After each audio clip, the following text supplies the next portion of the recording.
Bonjour tout le monde, c'est Maxhammer. Aujourd'hui on se retrouve pour une nouvelle vidéo un peu spéciale qui va être le début d'une nouvelle série que je vais faire sur cette chaîne YouTube qui s'appellera Mon avis sur ça. Tout simplement, ça va être des vidéos assez simples et aussi assez courtes en durée où juste vous allez me dire un sujet, ce que vous voulez, et moi je vais donner mon avis sur le sujet. Là, ça va être le tout premier épisode de cette série.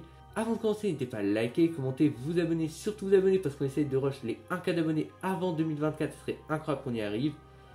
Et bah du coup, je vais tout de suite commencer. Le premier sujet que j'ai choisi, ça sera Thibaut InShape, parce que en ce moment, il est en train de monter, d'exploser tous les stats YouTube.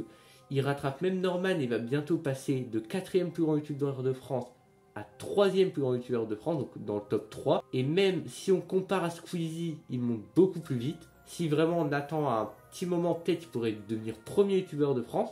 Sauf que, qu'est-ce qui se cache derrière Thibaut InShape? Donc Thibaut InShape, d'abord, si vous ne le connaissez pas, 11 millions d'abonnés et plus encore. Thibaut InShape, c'est quelqu'un qui est centré un peu autour de la musculation et raconter les histoires d'autres personnes. Comme vous voyez, je vous mettrai peut-être un petit screen de sa chaîne. Il met beaucoup en avant les personnes qui ont vécu des choses difficiles, etc. Donc ces vidéos, c'est pas trop le problème, au contraire, c'est bien, il fait de la sensibilisation, etc. Mais le petit truc que moi je pense, parce que je rappelle, la série c'est mon avis sur ça, c'est que Thibaut, il spamme les shorts. Bon, encore, là, il n'y a aucun problème, vous allez me dire, et je suis d'accord avec vous. Mais le problème dans tous les shorts qui sont spammés, c'est que la plupart sont des reprises de shorts américains. Ce que je trouve, c'est que c'est dommage que Thibaut InShape, un youtubeur de plus de 10 millions d'abonnés, il y a eu un trophée des 10 millions Thibaut InShape, et bah je trouve ça dommage qu'un youtubeur de plus de 10 millions d'abonnés se retrouve à copier des shorts de youtubeurs ou de tiktokers américains qui ont peut-être beaucoup moins que lui. C'est un peu dommage pour Thibaut InShape, alors que pourtant Thibaut InShape c'est quelqu'un qui a l'air de très sympa, et je trouve ça dommage de plagier des shorts, pouvoir monter plus vite. Surtout que quand on regarde son nombre de vues sur ses shorts et sur ses vidéos, il y a quand même une différence. Bon, certains shorts ça marche pas, certains shorts au contraire ça marche énormément. Thibaut InShape a quand même 2 shorts à plus de 100 millions de vues, ce qui est énorme pour un youtubeur français. Tandis que si vous regardez ses vidéos, voire même ses vidéos les plus vues qui seront affichées ici, elles sont à 20, plus de 20 millions en tout cas. Si on compare entre vidéos et shorts, il fait 5 fois plus de vues sur ses shorts, juste en comparant les plus vus.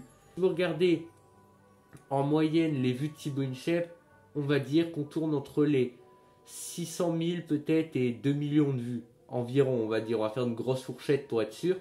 Tandis que ses shorts, ça peut monter beaucoup plus haut. Dites-vous que Thibaut InShape, il fait jusqu'à environ 10 millions de vues par mois juste avec les shorts YouTube, ce qui est énorme.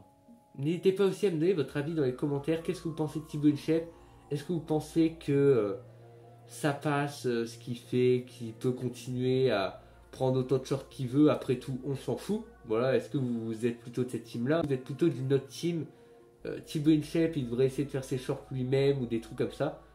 Donc dites-moi tout ça en commentaire. En tout cas j'espère que vous aimez cette petite série tranquille où on se pose, on parle et juste je dis mon avis sur des choses comme ça que vous pouvez me demander en commentaire. Donc n'hésitez pas à me dire le prochain sujet que vous voulez m'entendre parler, donner mon avis dessus, débattre, etc. Aussi, avant que la vidéo se termine, je voudrais vous demander est-ce que vous aimez ce type de vidéo ou non? Vous voulez tester quelque chose de nouveau, tester un peu de parler à la caméra, etc. Ce que je fais pas souvent, parce que j'ai l'habitude de parler dans mes vidéos, mais surtout pour des vidéos gaming. Et je voudrais savoir, est-ce que vous aimez les vidéos un peu storytelling, où juste je parle, et vous pouvez un peu m'écouter parler, moi qui dis des choses. Dites-moi aussi votre avis. Ouais, je sais, je vous demande votre avis sur beaucoup de choses, mais aussi votre avis sur les vidéos storytelling que je pourrais faire, si vous aimez bien ou pas. Et sur ce, c'est Maxhammer qui parlait de la chaîne de Thibaut InShape. Bye tout le monde!